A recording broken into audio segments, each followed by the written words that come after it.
I think it's very important that students understand market sectors and how completely different they are, and therefore what's going to be required of them professionally when they get into the workforce. Also, a keen understanding of writing contracts and how to run a business.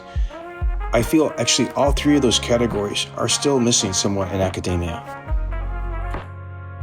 I broke the project down into multiple components. The first one was student work from 1990 to 95, taking the existing CAD files and making 3D prints from those, as well as taking computer renderings that I had done and interpreting them through AI.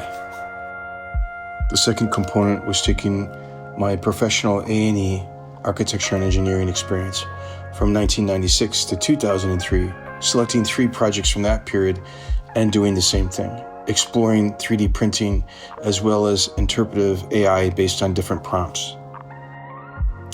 Then I looked at current work in our office, Britto Charette, combining both industrial design and our luxury residential interior design work, and showing how we approach that market sector and the importance and critical path of all these different elements that make a successful portfolio.